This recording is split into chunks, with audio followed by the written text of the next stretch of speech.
As far as singers and like where you're going with X Factor and stuff, even on American Idol, they make it seem like, oh, this person was just discovered yesterday and they just realized they could sing. That's so fictional. You still have to work your butt off to be a great singer. All one needs to do is to go to a, rehearsal studio where they do all the auditions in New York City. Just go and sit outside one of those rooms for a second and listen to the standard of singers that they have coming in there. And there are like, they see hundreds of people in a day. And it's like everybody is phenomenal. For the majority of them that are there doing it, it is insane, the level and standard of talent. I'm Mark Cook, president of Windfall Partners.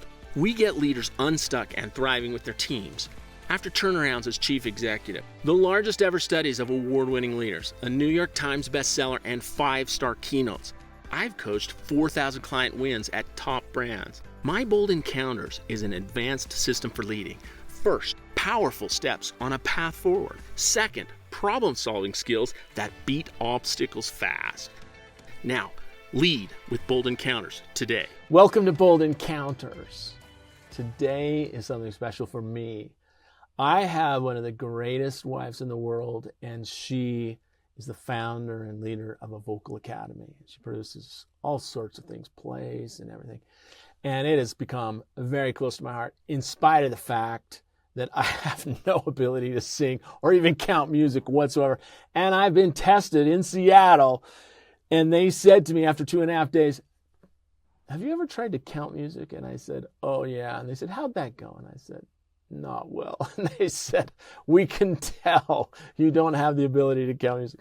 So I'm a listener, they said. I said, I'm a 99th percentile fan. I love to listen to music. I love to enjoy music. I just can't produce it. So my wife is the producer, I'm the listener. And today I went searching for the best one and the most interesting one I could find. And today we have Eloïse Ghislaine with us. And she is the founder and leader of New York's premier performing arts program, Broadway Rise. How are you, Eloïse? Good, thanks. Thanks for having me, Mark. Oh, and it's on the Upper West Side. Is that right? Do I have it right? Yeah, that's right. New York's Upper West Side. Oh, wow. I love going there. I wish I was there right now. And where do you live? I'm actually in Queens myself. I love it there. A little escape from the city every day. Yes, and one of the best Thai restaurants I've ever been to. So I love Queens too.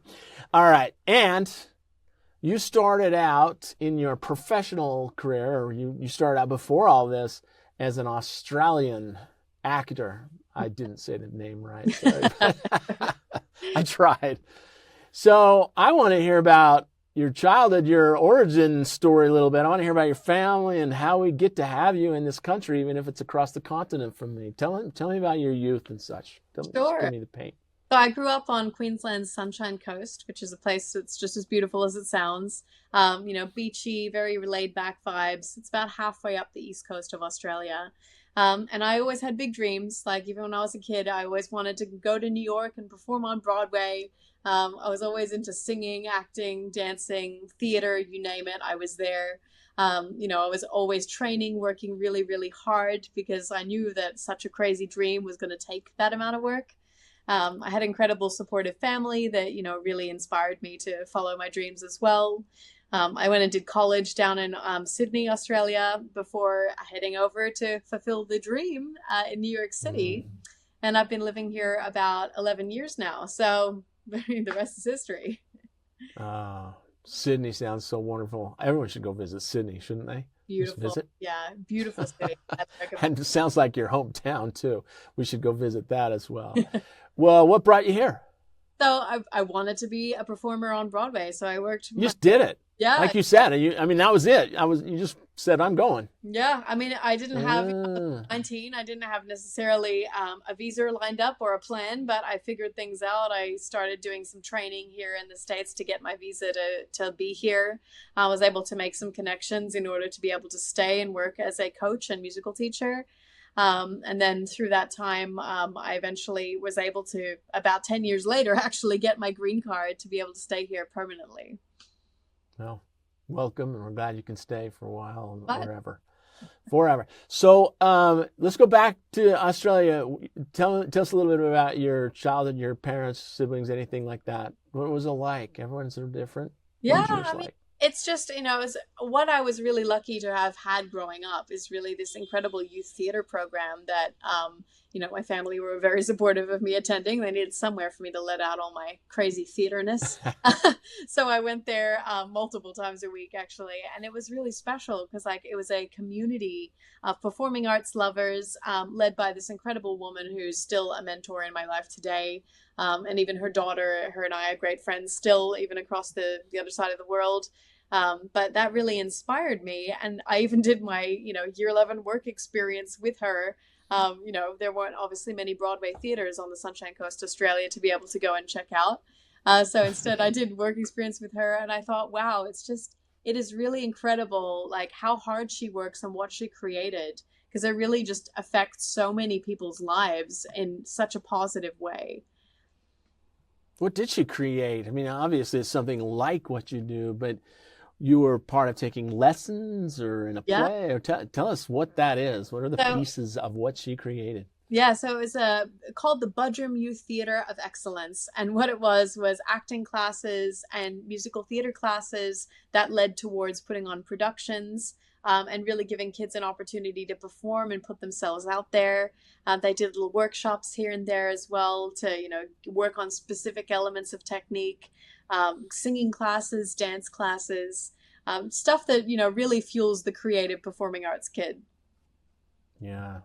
Well, and people might be wondering, like, why are we talking about this with career? And I think it's a beautiful fact that there are a lot of people that want to perform, want to be involved with perform, teach people to perform, and they may not know that you could actually make a living doing this. And so we always hear what a long shot it is to be the star or one of the top celebrities or something, but it doesn't take a miracle. It takes a lot of hard work, and it takes what we're going to hear to actually make a living and create a livelihood that's not just about money, but it does produce food and shelter. Is that fair to say? Yeah, no, And absolutely. she modeled it for you. She did it right in front of you, and you were a customer and participant.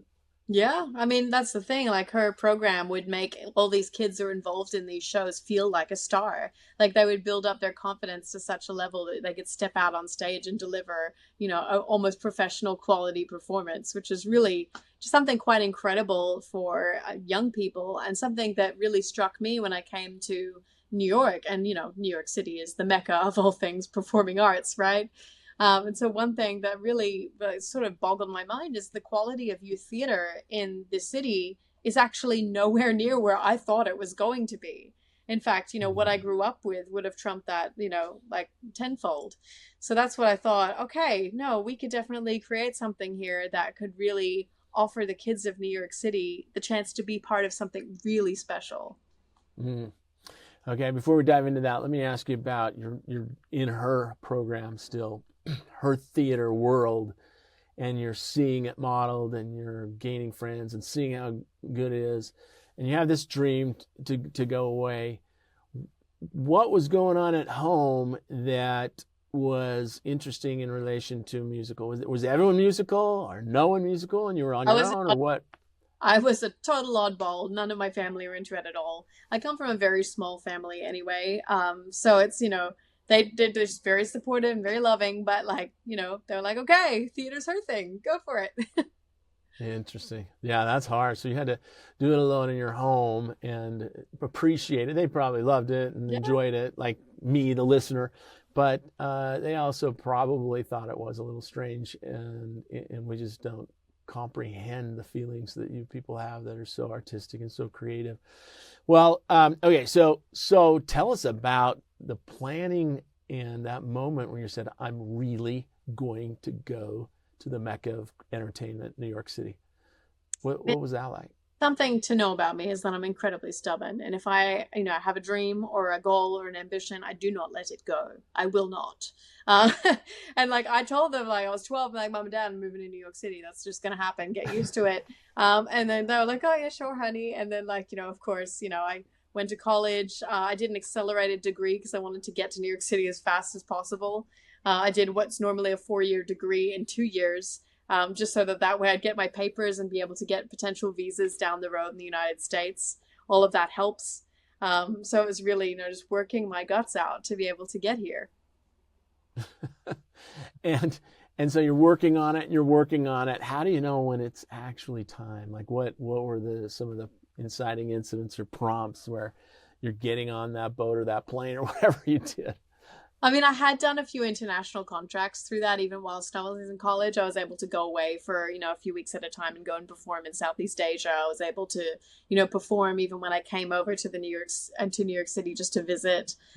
So, there was opportunities that came up that went, oh, no, I'm definitely on the right path. It's just about, keeping, I mean, even professional actors, they're constantly in training. They're in class. They keep taking class because that's how you stay at the top of your game. And how you keep getting better.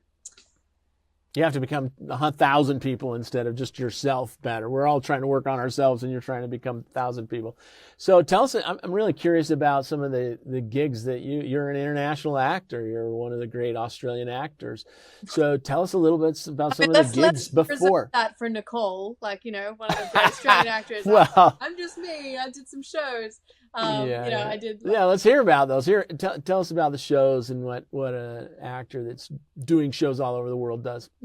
What's it like? I did a cruise ship. I've done a bunch of different concerts all over the place. I did also, this contract in Southeast Asia, which was super fun.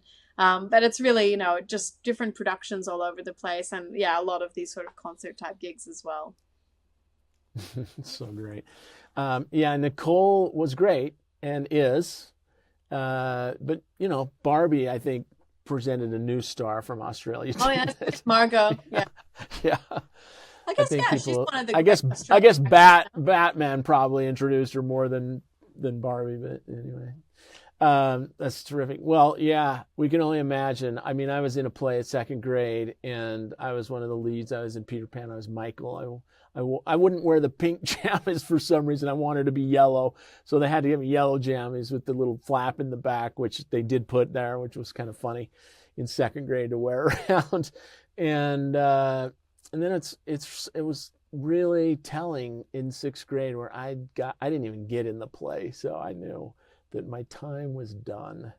So it was over. But I have a little experience with doing a play, and my wife's done a lot of plays and such. And so it is a very labor-intensive, practice-oriented thing, isn't it? Definitely. You got to love it. Yeah. So I've heard of the triple threat. Do you know what the triple threat? Maybe it's a word that we use. Tell all those of us, because most of my audience has no idea about acting or performance or anything. So tell us about the triple threat. I think it's a really interesting topic. Sure. So I'll tell you, the majority of performers on Broadway are triple threats. That means that they're actors, singer, dancers, and all of their skills are incredible. There's a lot of, people saying, oh, look, I'm an actor, singer, mover, like instead of dancer. It's really that you've got to be everything in order to be as castable as possible in New York, especially when you're competing with the best of the best.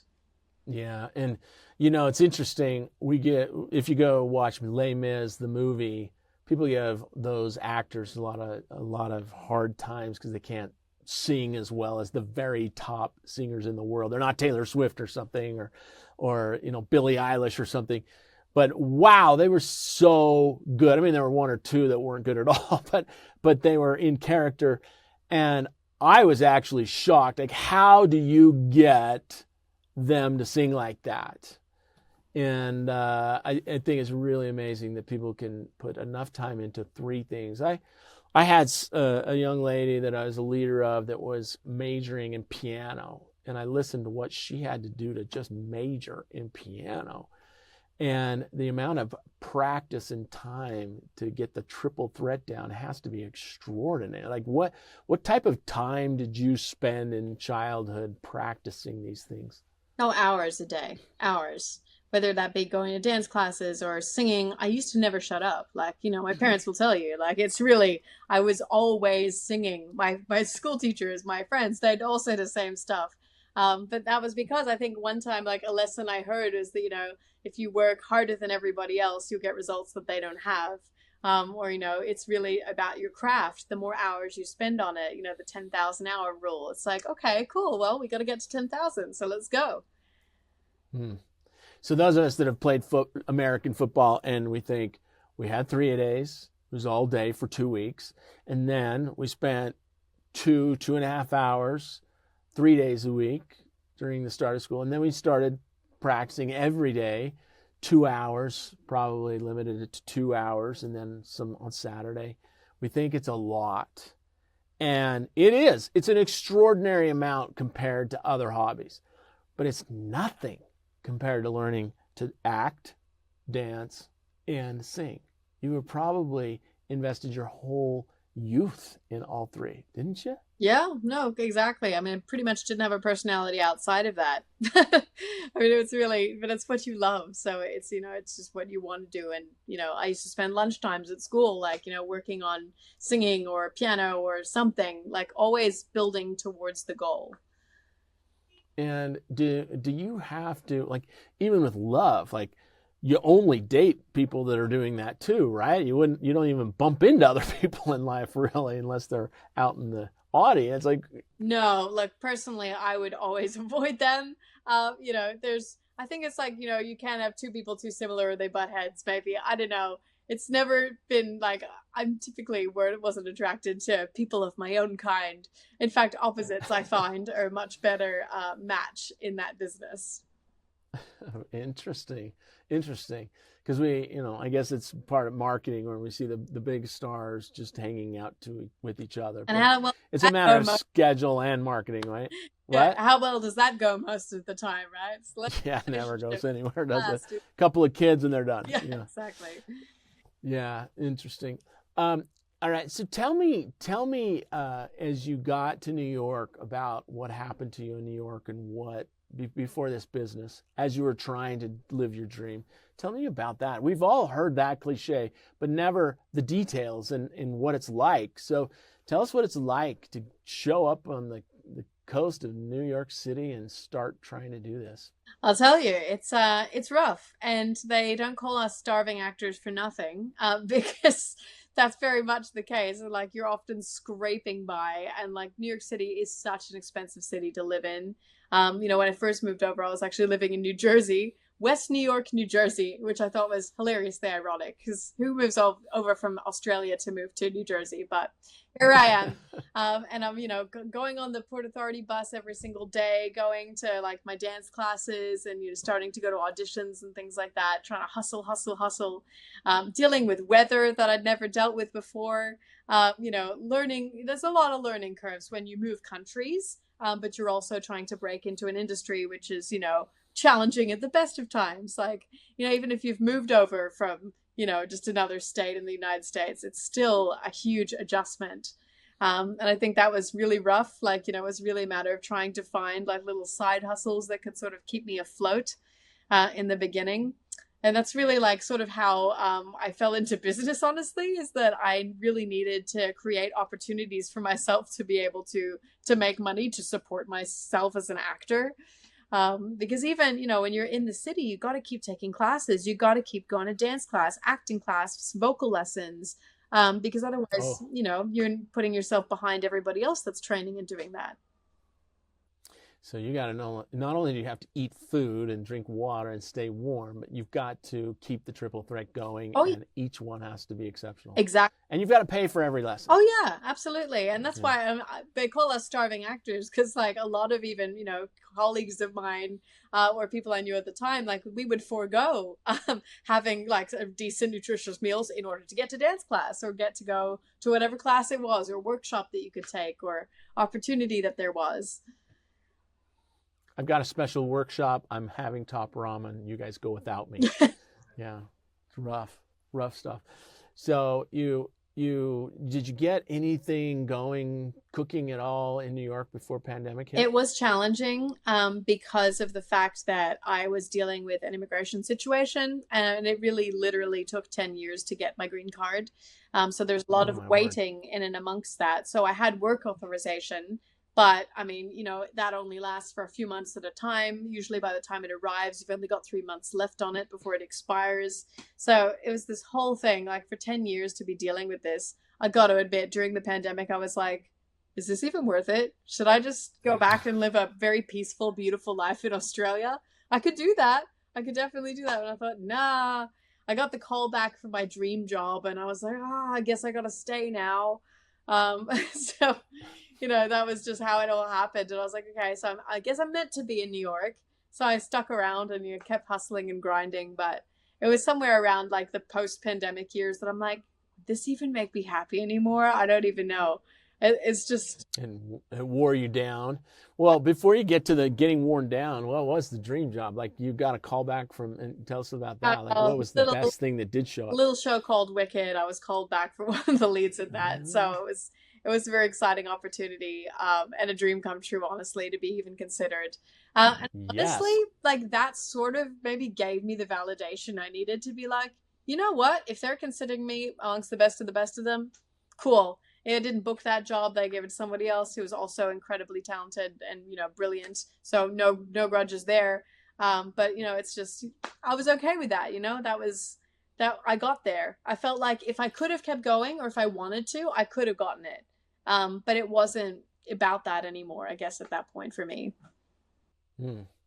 Well, like you say, everyone knew that was going to be big. And so you get a call back to that.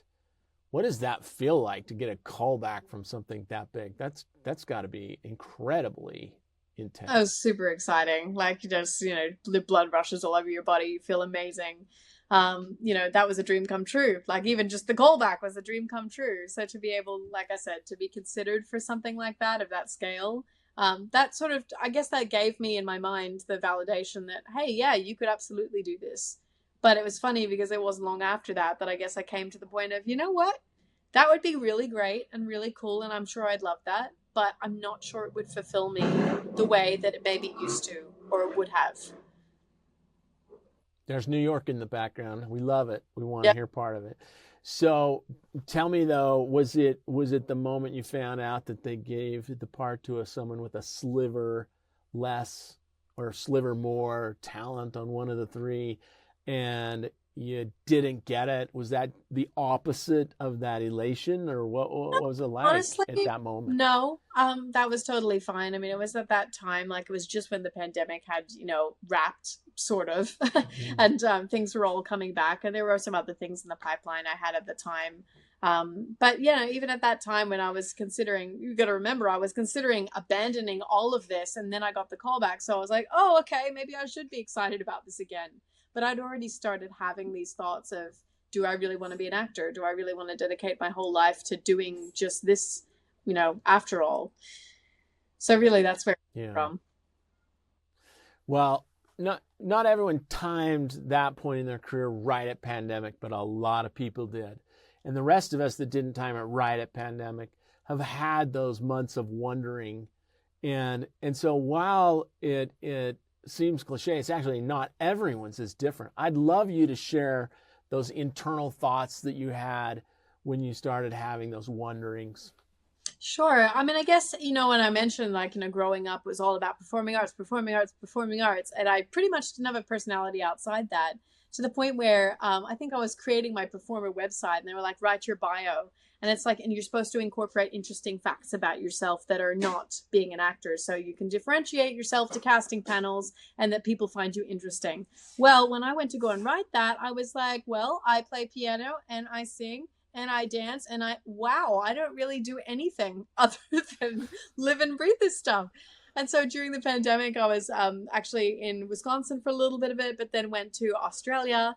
I basically spent a year surfing and just, eat, pray, love kind of stuff. Was having the best time with my family. It was really like an incredible experience to just take away all of that. Because, like, there was no pressure. There were no auditions to go to. There was no this, there was no that.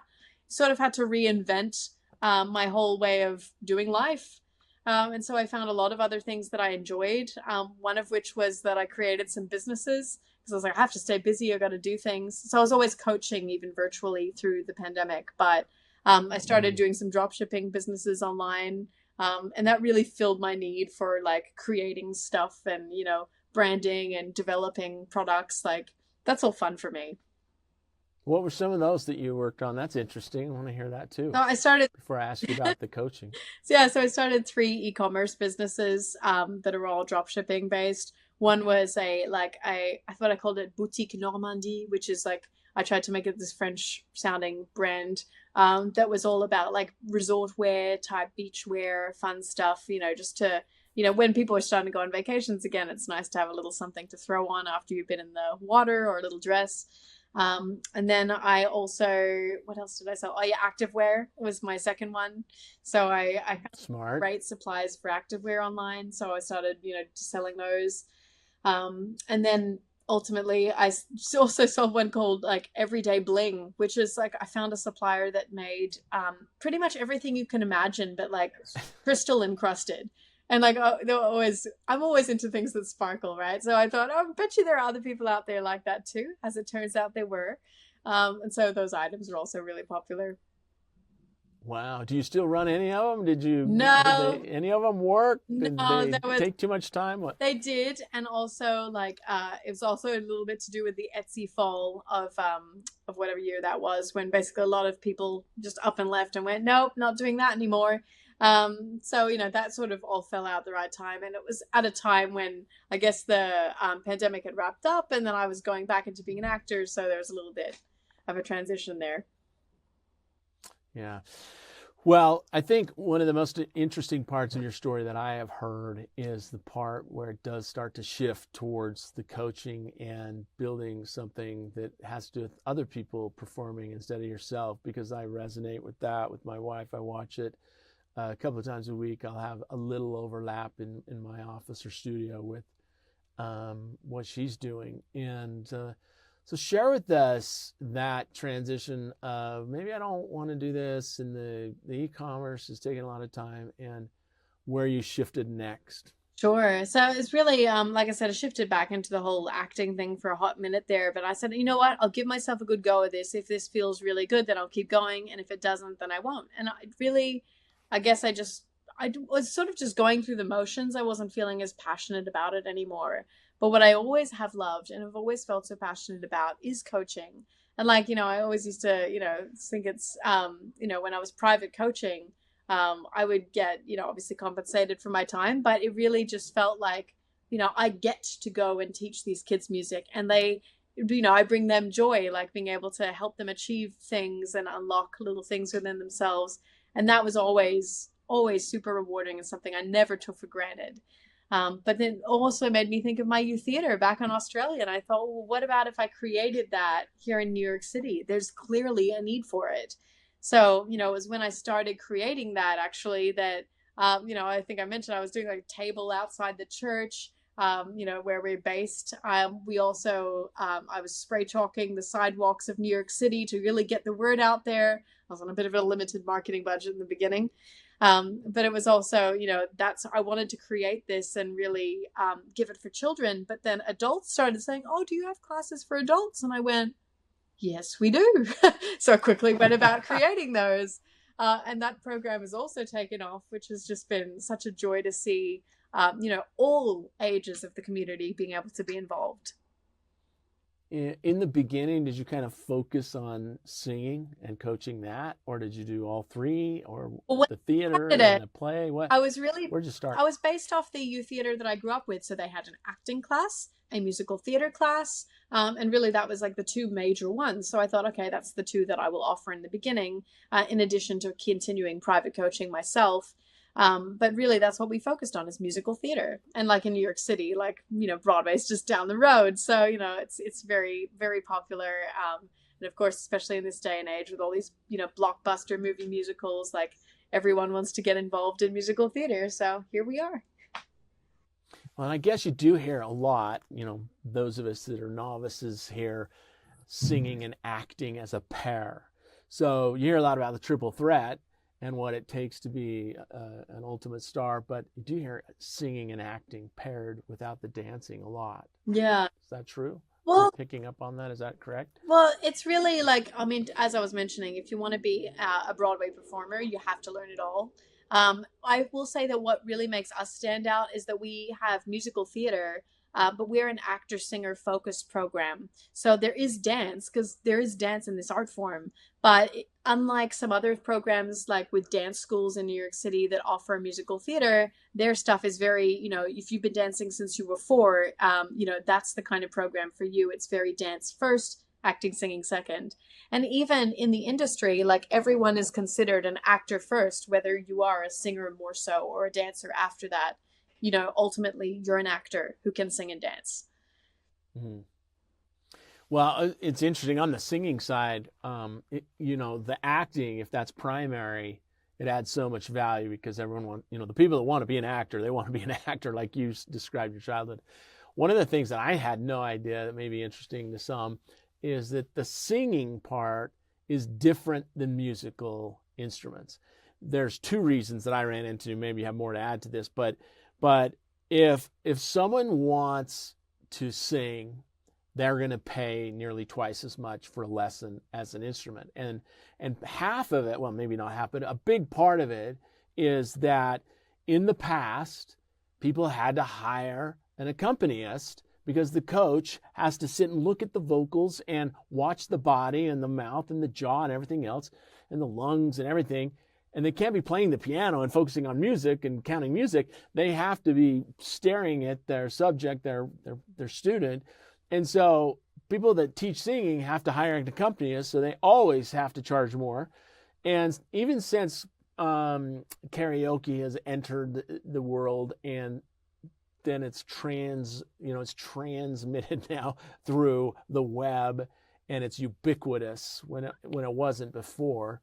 It's still, they haven't maintained their prices. And I asked one of my friends who's in a previous episode. He's coached a couple of high school or a couple of American Idol finalists, and he is the current coach of High School Musical on TV. He's a serious guy and coached serious people. And he said, you really have a very difficult time making it in the performing arts if you're playing the guitar. There are just so many people that can play the guitar. And there's so many people that can sing too, but if you have that it factor, that X factor in your voice, you really can make it easier than your drum player, your bass player, or the others. And so those are, that band or that music side of vocal lessons have kept the price high compared to other types of lessons. And so what you're offering is, look, if you want to be what it was meant for you to be, an actor, and you want to sing, it's not going to be free. Did I get it kind of right? Sure, I will say that like as far as singers and like where you're going with X Factor and stuff, you still have to work your butt off to be a great singer. Even on American Idol, they make it seem like, oh, this person was just discovered yesterday and they just realized they could sing. That's so fictional and so BS, and like they always try and produce it to make it sound like that. All one needs to do is to go to a, rehearsal studio where they do all the auditions in New York City. Just go and sit outside one of those rooms for a second and listen to the standard of singers that they have coming in there. And there are like, they see hundreds of people in a day.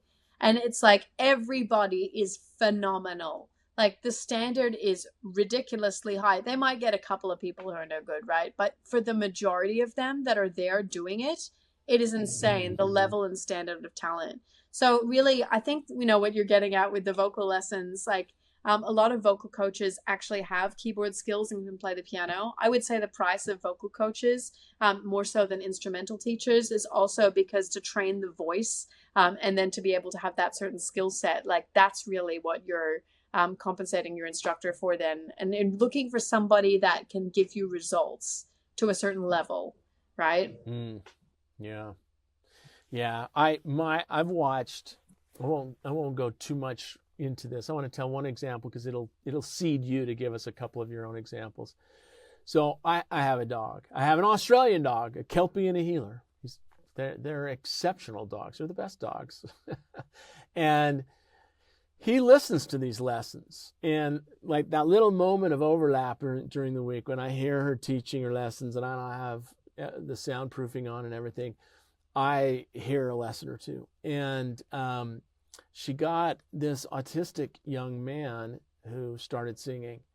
And as they warmed up, and he has so many strengths and is such a wonderful person, but he could not hit those notes to save his life when he showed up.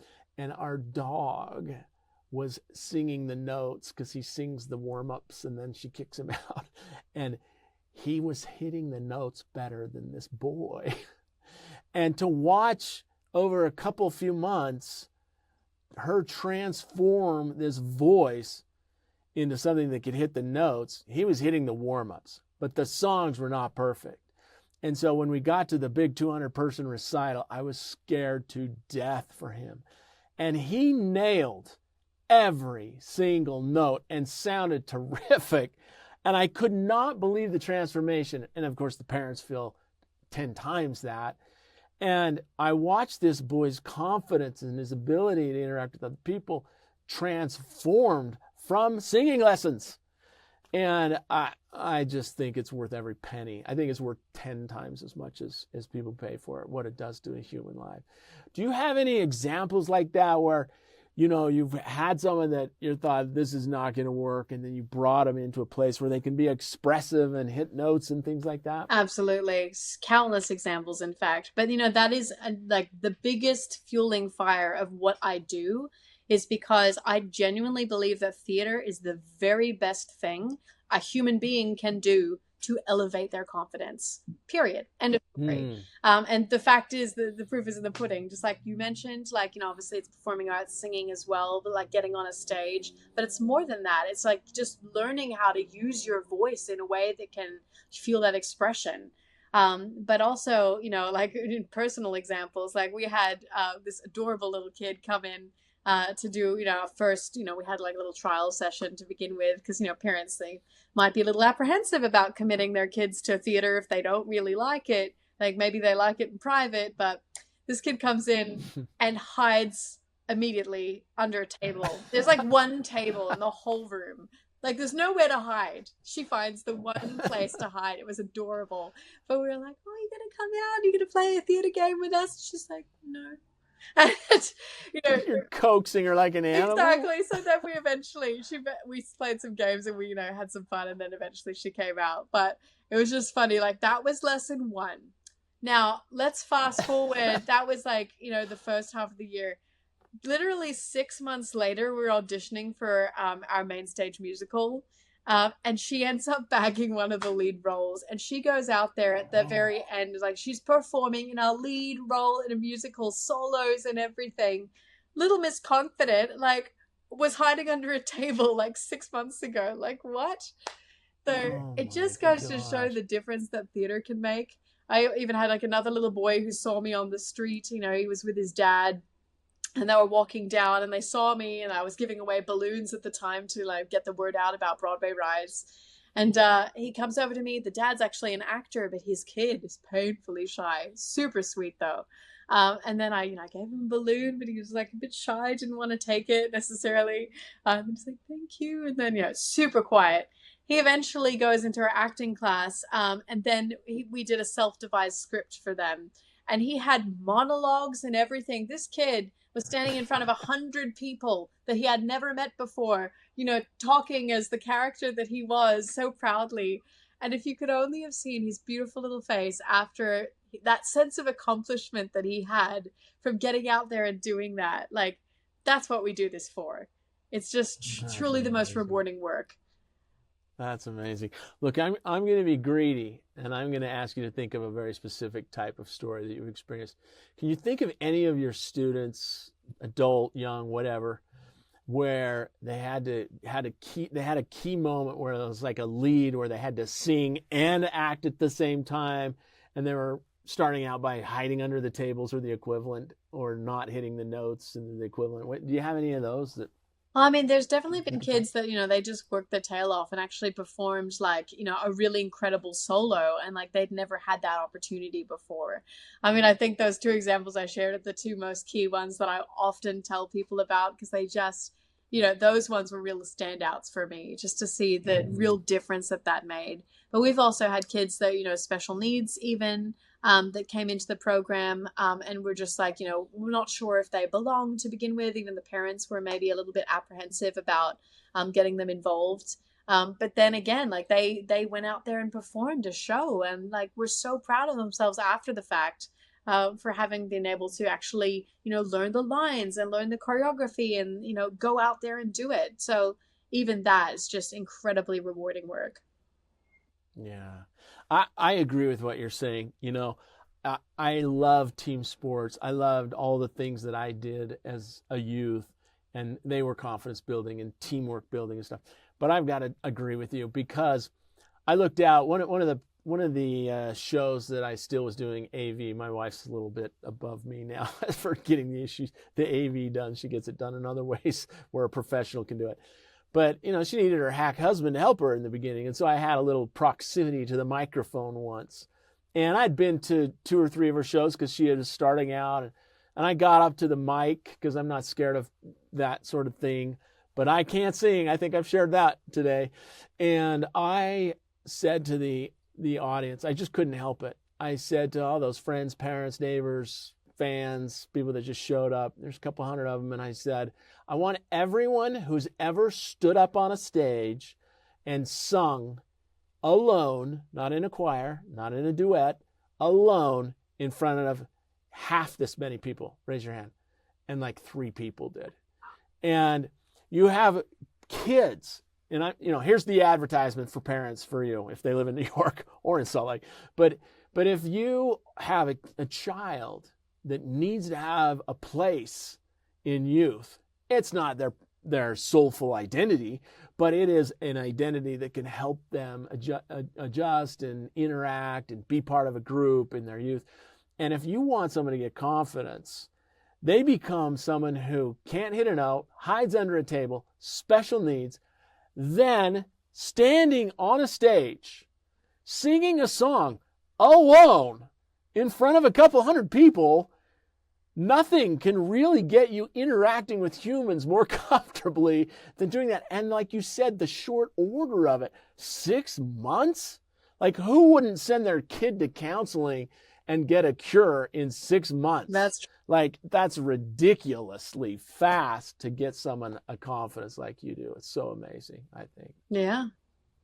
No wonder you decided to do it. I really think and I loved how you said it in the pre-call. Tell us about your view, and then we'll round things up with some advice that I'll have you give, very specific advice. But tell me about the difference between how you felt about performing and doing this. I thought it was very beautiful how you put that and talked about it. Oh, thank you. For me, it's really that like performing feels very, you, or really me, very centered. So that's really, I don't know. I always had a bit of a problem with that because I'm a person that's very giving and I really want to be able to offer something. And really, nothing lights me up more than seeing a kid find their confidence. And I even, now that I've had to sort of step back a little bit from the teaching side of things, and I've hired some incredible instructors that are equally as passionate about creating the same responses in kids. That's what this is all for. We're here to see, hear, and celebrate their voices and get them to be able to walk in their power and confidence. That's beautiful. Not me now and mine, but them, theirs. Exactly. The future. Yeah. I'm going to ask you the question my wife did on the pre-call. We had my wife Anika on the pre-call because they wanted to meet and talk and collaborate a little bit. And she said, do you enjoy the orchestrating of teaching and teaching, or do you enjoy singing and knocking it out of the park most? And you said, it's definitely the teaching. I love to sing. Singing lights everybody up. But when I see the joy that emanates from people, like kids and adults even, because I coach adults as well, but really just doing what they love. And there needs to be more opportunities for that. That there just needs to be. Because I think a lot of times, especially once you get to, adult age and say you're not, at school anymore, there's not an opportunity to put part of your fall musical or you're this or you're that. They just go, okay, well, it's not for me anymore. And no, performing arts is for everybody. Yeah. Well, when you pit them in a competition and you say the teaching's better, it just shows what kind of person you are. Eloïse, the founder and owner of Broadway Rise, New York's premier performing arts program.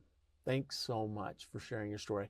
Before you leave, I want you to look at, in the eyes, people that are just starting out their career, even leaders that are running a mid-sized company, and give a couple of pieces of advice for someone earlier in their career and a couple of pieces of advice for someone who's leading a company, what would you suggest for them?